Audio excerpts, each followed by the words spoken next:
আসসালামু আলাইকুম। আমি মুন্সিগঞ্জ থেকে মিলি বলছি। মিলি কিচেনে আপনাদের আরেকবার স্বাগত জানাই। আশা রাখি আপনারা সবাই খুব ভালো আছেন। আজকে আমি আপনাদের করে দেখাবো পারফেক্ট দুধের ছানা কাটার রেসিপিতে ঝোলা গুড়ের সন্দেশ। আমি কোনো শেফ নই, আমি একজন গৃহিণী, তাই আমার আজকের রেসিপিতে থাকছে একজন গৃহিণীর টিপস অ্যান্ড ট্রিক্সে পারফেক্টভাবে নরম ছানা দিয়ে ঝোলা গুড়ের সন্দেশ। উপর থেকে দেখতে শক্ত মনে হবে, কিন্তু মুখে দিলেই মিলে যাবে। সন্দেশ তৈরি করার জন্য এখানে আমি নিয়েছি 2 লিটার দুধ। এখন আমি 2 লিটার দুধ জাল করে নেব। একটি পাত্রে ঢেলে দিয়ে এখন আমি দুধটাকে জাল করে নিচ্ছি। দুধ জাল করার সময় অবশ্যই কিন্তু নাড়াচাড়া করে নিতে হবে, দুধ যেন তলানিতে লেগে পোড়া না লেগে যায়। দুধ যখন ফুটে উঠবে তখন দুধটাকে ভালো করে নাড়াচাড়া করতে হবে, দুধে যেন সর না পড়ে যায়। দুধ ফুটে উঠলে বেশিক্ষণ জাল করার প্রয়োজন নেই, 4 থেকে 5 মিনিট জাল করলেই হয়ে যাবে। দুধ ভালোভাবে আমার জাল করা হয়ে গেছে। এখন ছানা কাটার জন্য আমি তৈরি করে নিচ্ছি ভিনেগার। আমি এখানে 1/2 কাপ ভিনেগার নিয়েছি ছানা কাটার জন্য। 1/2 কাপ ভিনেগারের সাথে এখন আমি মিশিয়ে নিচ্ছি 1/2 কাপ পরিমাণে পানি, অর্থাৎ ভিনেগার আর পানি মিশিয়ে আমি 1 কাপ করে নিয়েছি। এখন আমি চুলার জাল বন্ধ করে দিয়েছি। দুধটা একটু ঠান্ডা হলে এখানে আমি ধীরে ধীরে ভিনেগারটা মিশিয়ে দেব। আমি কিন্তু ভিনেগার একবারে দিচ্ছি না, এবং ভিনেগার দিয়ে আমি দ্রুতভাবে নাড়াচাড়া করছি না, আমি ধীরে ধীরে নাড়াচাড়া করে নিচ্ছি। ধীরে ধীরে নাড়াচাড়া করলে ছানাটা নরম হবে এবং জমাট বেঁধে একসাথে হবে। দ্রুতভাবে নাড়াচাড়া করলে ছানাটা ভেঙে যাবে। এই তো আপনারা অবশ্যই ভিডিওতে দেখতে পাচ্ছেন আমি কিভাবে ধীরে ধীরে দুধের ছানাটা তৈরি করে নিচ্ছি। দুধের ছানা কাটা যখন সম্পূর্ণভাবে তৈরি হয়ে যাবে, আপনারা দেখতে পাবেন যে ছানাটা একদিকে দলা পেকে এসেছে এবং ছানার পানিগুলো আরেক পাশে রয়ে গেছে। পানির রঙটা তখন সবুজ হয়ে যাবে, তখনই বুঝবেন পারফেক্টভাবে তৈরি হয়ে গেছে আপনার দুধের ছানা।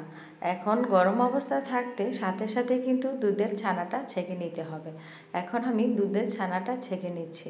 ছেঁকে নেওয়ার সাথে সাথে হাত দিয়ে ভালোভাবে কলের পানি দিয়ে কিন্তু ছানাটা পরিষ্কার করে নিতে হবে, যেন ভিনেগারের গন্ধ বা টক ভাবটা চলে যায়। আমি এখন ভালো করে ছানাগুলো ওয়াশ করে নিচ্ছি। আপনারা এটা একটি পাতলা সুতি কাপড় দিয়েও করে নিতে পারেন। ছানা ওয়াশ করার পরে একটি পাত্র দিয়ে চাপা দিয়ে দিতে হবে, যেন ছানার অতিরিক্ত পানিটা পড়ে যায়।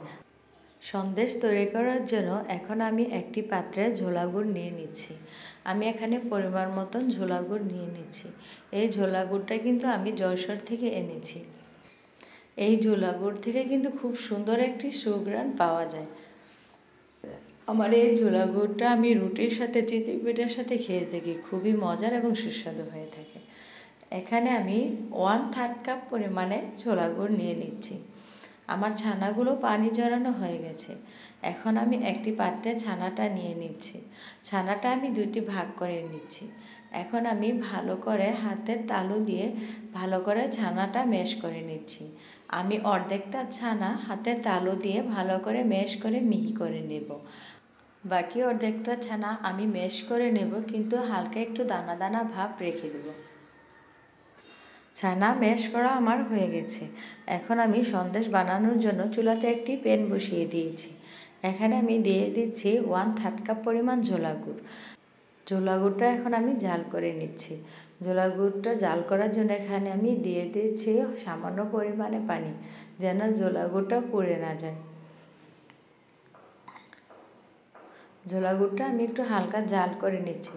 ঝোলা গুড়টা যখন এইরকম হয়ে যাবে তখন এখানে মিশিয়ে দিতে হবে ম্যাশ করে রাখা ছানাগুলো। এখন আমি ঝোলা গুড়ের সাথে ছানাগুলো মিশিয়ে নিচ্ছি। ছানাগুলো দেওয়ার সাথে সাথে ভালো করে আমি নাড়াচাড়া করে ঝোলা গুড়ের সাথে আর ছানার সাথে মিশিয়ে নিচ্ছি।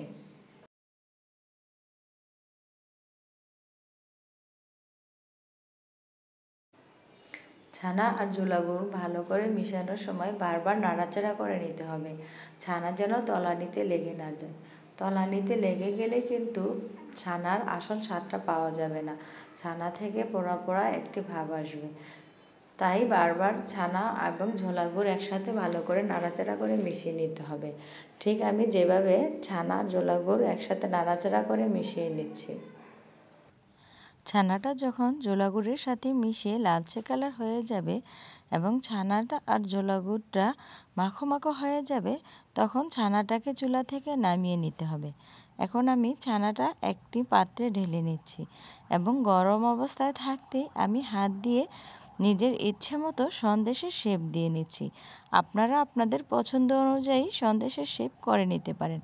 এখানে আমি গোল করে একটি সন্দেশের শেপ করে নিচ্ছি। মাঝখানে আমি দিয়ে দিচ্ছি কাজু বাদাম আর 2 হাতের তালুতে চাপ দিয়ে আমি এই শেপটা করে নিচ্ছি। এখন আমি একইভাবে সবগুলো সন্দেশ তৈরি করে নিচ্ছি। আপনারা আপনাদের পছন্দ অনুযায়ী সন্দেশের শেপ তৈরি করে নিতে পারেন। আমার ভিডিওটি দেখতে দেখতে আমার ভিডিওর কোনো অংশ যদি আপনাদের কাছে একটুখানি ভালো লেগে থাকে, তাহলে প্লিজ লাইক কমেন্ট শেয়ার করে আমার এবং আমার চ্যানেলের সাথেই থাকবেন। আর যদি বেশি ভালো লেগে থাকে তাহলে প্লিজ সাবস্ক্রাইব করে আমার এবং আমার চ্যানেলের সাথেই থাকবেন। এখন আমার সবগুলো সন্দেশ তৈরি করা হয়ে গেছে। এখন আপনাদের আমি সাজিয়ে দেখাচ্ছি কতটা সুন্দর হয়েছিল আমার এই সন্দেশগুলো। খেতেও কিন্তু খুব মজার এবং সুস্বাদু হয়েছিল। আপনারা কিন্তু অবশ্যই সন্দেশটি বাসায় ট্রাই করবেন। ধন্যবাদ সবাইকে।